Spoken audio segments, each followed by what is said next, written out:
আমাদের জাতীয় নেতৃবৃন্দ পরিষ্কার যে বক্তব্য দিয়েছেন, আজকের এই সমাবেশ থেকে আমরা সেই বার্তাই দিতে চাই, ভারত আমাদের বিরাট প্রতিবেশী রাষ্ট্র। আমাদের বাংলাদেশের চতুর্দিকে প্রায় 4000 কিলোমিটার বিস্তৃত সীমানা, প্রায় 32টি বাংলাদেশের জেলার সীমান্তে ভারত অবস্থিত। বরাবরই কাঁটাতারের বেড়ায় পুশিন, হত্যা, বর্ডার কিলিং, আমাদের পানি সমস্যা নিয়ে আমাদের প্রতি আপনারা আগ্রাসী আচরণ করেছেন সব সময়। কিন্তু এবার দেখতে পাচ্ছি পশ্চিমবঙ্গে বিজেপির শুভেন্দু অধিকারী মুখ্যমন্ত্রী হওয়ার পর নতুন করে আগ্রাসী ভূমিকায় অবতীর্ণ হয়েছেন। আমরা বলতে চাই, ভারতের যে সীমানা, ভারতের স্বাধীনতা, ভারতের সার্বভৌমত্ব, ভারতের অখণ্ডতার প্রতি আমরা শ্রদ্ধাশীল, কিন্তু আপনারা আমাদের অখণ্ডতার প্রতি সম্মান দেখাতে পারেননি। পশ্চিমবঙ্গের নির্বাচনের পর শুভেন্দু অধিকারী যখন মুখ্যমন্ত্রী হলেন, কি আশ্চর্য ব্যাপার, একটি দেশের মুখ্যমন্ত্রী হয়ে তিনি বললেন শেখ হাসিনা শাহজালাল বিমানবন্দরে অবতরণ করবে, উনি 2 মিনিটে বাংলাদেশ দখল করবেন। এতে বোঝা যায় আপনারা আমাদের অখণ্ডতার প্রতি শ্রদ্ধাশীল নন। আমরা জানি আপনারা সেই আধিপত্যবাদী একটি দেশ, যে দেশে ফ্যাসিস্ট, বিতাড়িত, পতিত, পলাতক, খুনি, অপরাধী শেখ হাসিনাকে আপনারা আশ্রয় দিয়েছেন।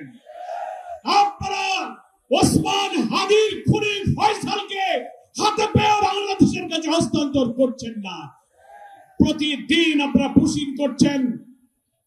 গত বছর প্রায় 2500-এর মতো পুশিন হয়েছেন। শুভেন্দু অধিকারী ক্ষমতায় আছে, তিনি নিজেই বলেছেন প্রায় 4500 ব্যক্তিকে নাগরিকত্ব যাচাই বাছাইয়ের প্রক্রিয়ায় তারা পুশিন করেছে। আমরা জানতে পেরেছি গোটা ভারতে প্রায় 90 লক্ষ মানুষকে নাগরিকত্ব আর যাচাই বাছাইয়ের অজুহাত তুলে তালিকাভুক্ত করে পুশিনের আওতায় আনা হয়েছে। সীমান্তে শেল্টার রেখে সেখানে তাদেরকে আটক রাখা হচ্ছে, নির্যাতিত করা হচ্ছে।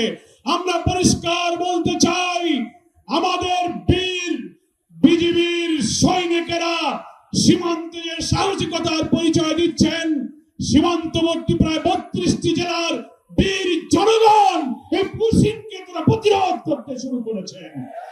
আপনাদের মনে রাখতে হবে, রৌমারী সীমান্তে, সেই বড়াইবাড়ি সীমান্তে বিডিআর এর সাথে বিএসএফ এর নির্লজ্জ পরাজয়ের ইতিহাস আপনাদেরকে স্মরণ করতে হবে। আমাদের সীমান্তের লুঙ্গি পরা কৃষকরাই আপনাদের এই পুশিন প্রতিরোধ করার জন্য যথেষ্ট।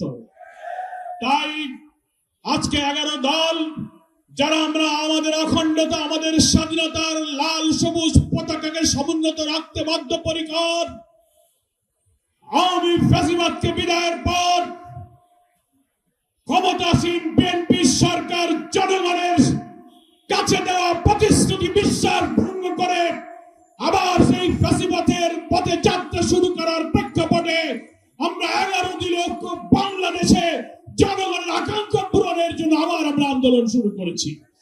এই 11 দলীয় ঐক্য সমুন্নত রেখে আমাদের অখণ্ডতা, আমাদের স্বাধীনতা সর্বত্র রক্ষার জন্য আমাদের এই সংগ্রাম নিরন্তর, নিরবিচ্ছিন্ন, অপ্রতিরোধ্যভাবে ইনশাআল্লাহ এগিয়ে যাবে।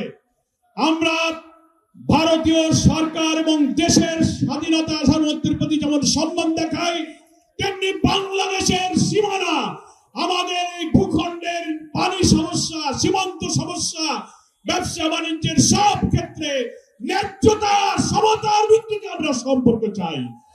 আমরা বৈষম্য, আধিপত্যবাদী এবং নিজেদের উপরে দাদাগিরি, বাবুগিরি করে বাংলার বীর জনগণকে প্রধানত রাখা যাবে না। আমাদের সংগ্রাম চলবে, আপনারা ঐক্যবদ্ধ থাকবেন। জনগণের প্রতি, দেশবাসীর প্রতি আমাদের আহ্বান থাকবে যে আমরা সব সময় আমাদের অখণ্ডতা, স্বাধীনতার ব্যাপারে সচেতন থাকবো। আমাদের ক্ষমতাসীন সরকারের লজ্জা হয় না, আধিপত্যবাদের সেবাদাস, তাদের কাছে দাসখত দিয়ে বাংলাদেশটাকে আবার তাদের কাছে বিক্রি করতে বসেছে। আপনার একজন প্রধানমন্ত্রীর উপদেষ্টা দিল্লিতে প্রবেশ করতে পারলেন না, অপমানিত হয়ে ফিরে আসলেন, জাতির কাছে ব্যাখ্যা দিতে পারেন নাই। আপনারা 300 বিবৃতি দিয়ে পার্লামেন্টে একটি দলকে কটাক্ষ করার জন্য অপচেষ্টা করেন, পুশিং করে, আপনার উপদেষ্টাদের অপমানিত করে, আমার অখণ্ডতাকে নষ্ট করে স্বরাষ্ট্রমন্ত্রী সেখানে 300 বিবৃতি দিতে পারেন না। তাই আমরা আজকে শাহবাগ চত্বরের এই মিছিল পূর্ব সমাবেশ থেকে দেশবাসীর প্রতি আহ্বান জানাবো, বিশেষ করে সীমান্তবর্তী 32টি জেলার বীর জনগণকে ধন্যবাদ জানাবো। আপনারা আমাদের লাল সবুজ পতাকাকে পাহারা দেবেন, বুকে অদম্য সাহস নিয়ে ভারতীয় আগ্রাসনের বিরুদ্ধে শক্ত করে আপনারা দাঁড়াবেন।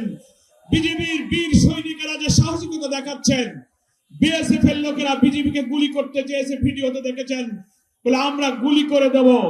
আমার মাটির বীর জনতা, তার প্রতিনিধি বিজেপি বলেছে আপনারা গুলি করলে কি আমরা বসে থাকবো? এই হচ্ছে বাংলার মানুষের সাহস। ভারতীয় আধিপত্যবাদী শক্তি, বিশেষ করে পশ্চিমবঙ্গে বিজেপির মোদীর সেবাদাস শুভেন্দু অধিকারী, আপনি যে ধৃষ্টতা দেখিয়েছেন, বাংলাদেশ দখল করার ধৃষ্টতা, হাসিনাকে শাহজালাল বিমানবন্দরে নামার ধৃষ্টতা, শহীদ ওসমান হাদির খুনি ফয়সালকে আপনি প্রশ্রয় দিয়েছেন। আমরা শহীদ ওসমান